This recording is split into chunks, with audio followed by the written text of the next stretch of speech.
Welcome to Dr. Katina Talks, the podcast where we explore the journey to a more fulfilling, balanced, and meaningful life. I'm your host, Dr. Katina, and today's episode is about something that sits at the foundation of everything we do, our why. It's not the title we hold or the work we perform. It's not even the goals we set. Your why is the inner reason that gives meaning to your choices, the quiet truth that drives how you show up in the world. Lately, I've noticed more and more people struggling to answer that question. For some, they're successful by many measures, yet they feel disconnected. They've done everything right, but still feel like something is missing. And then there are others who are still trying to figure life out and where they fit in. If any of this sounds familiar, this episode is for you. A few years ago, while I was in Ghana, West Africa, I met a Jamaican American attorney from New York. He worked with youth in the creative arts, and we had dinner. And during dinner, he asked me a question that changed everything. He said, "What's your why?" I started to explain the mission of our nonprofit, Clarke Education Foundation, how we support students, fund education, and build global partnerships. But he stopped me. He said again, "No, that's what you do. Why do you do it?"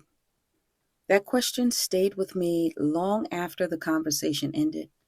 It forced me to look beyond what I do and ask who I am and what truly drives me. And when I sat with it, I realized my why wasn't rooted in titles or outcomes. It was rooted in who I once was, a little girl who longed to be seen, understood, and safe. In many ways, the work I do today is me reaching back to her, affirming that she mattered, that her story mattered, and that her voice was never meant to stay silent. That reflection made me think about this very podcast. Why do I do this? Every week in my counseling practice, I sit across from people who bravely tell me their stories, the pain, the hope, the fear, the healing. They show up fully ready to grow and learn.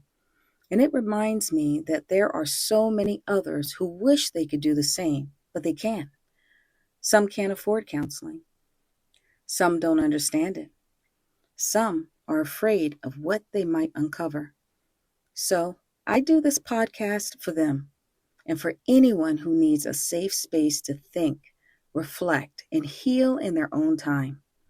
I share my personal stories because it is my hope that in my vulnerability, others will also heal. In this season of my life, I am healing out loud. And that out loud and vulnerability I demonstrate has benefits, so many, but it also comes with a cost. It means saying things that may offend or unsettle people who know me. But I will not stop because I've sat across from too many people who carry their stories in silence, afraid to speak their truth. And I have decided that if I'm going to invite others to live authentically in my podcast and in my counseling practice, I have to be willing to do the same, even when it's uncomfortable. That is my why.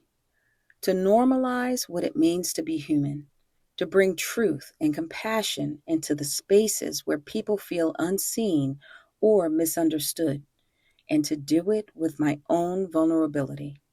And maybe that's what this episode is really about. We all have a why, even if we've lost touch with it. Some of us are in jobs that no longer inspire us. Some are still looking for a job, a career, or where they belong. Some are in seasons of life that feel routine and predictable, and it might feel boring or unfulfilling. And yes, some are nearing retirement or working in positions that they simply cannot leave. But here's what I've learned. Even when your circumstances can't change, you still can. You can still find purpose, joy, and peace in other areas of your life that you can control. Your purpose isn't always about changing your career or your title. Sometimes it's about rediscovering joy in other parts of your life, in relationships, creativity, service, or self discovery. It's about restoring balance, giving yourself permission to dream again, and reconnect with what brings you peace. Purpose is not limited to a paycheck. It's a posture, a way of living with intention, curiosity, and heart, no matter where you are. So, as usual, I have 5 reflections for you. 1. Pay attention to what feels misaligned. Discontent is not failure, it's most likely feedback.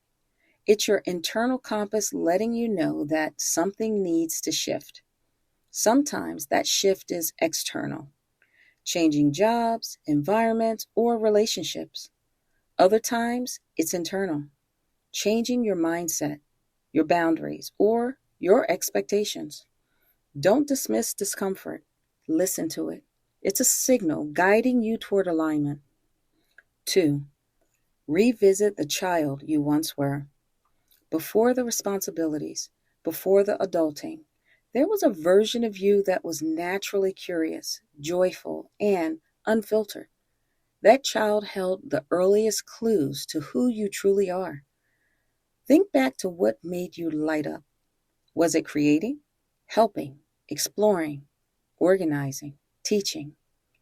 Those instincts were not random, they were early expressions of purpose. Reconnecting with that part of you helps you remember what authenticity felt like before the world told you who to be. 3. Recognize where you feel most alive, even in small moments. Sometimes we expect purpose to appear in grand gestures or life-changing events, but more often it shows up in simple, sacred moments: mentoring someone, creating something beautiful, making space for laughter, nurturing peace in your home. When you feel alive, present, or deeply connected, that's your why whispering to you. Learn to recognize it, even if it shows up quietly. 4. Redefine success and examine your motives. Ask yourself, who am I doing this for? Many of us chase recognition, stability, or approval, but those external measures rarely fill the internal gap.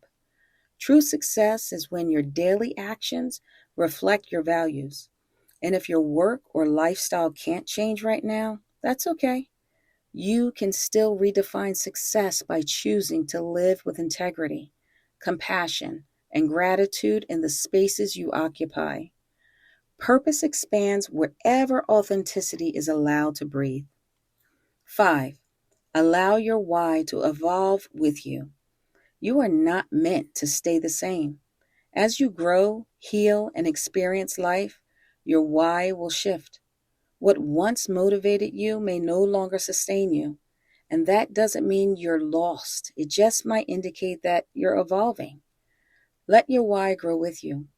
Let it stretch into new expressions, whether that's mentoring others, creating something new, or simply finding peace in a slower, quieter season.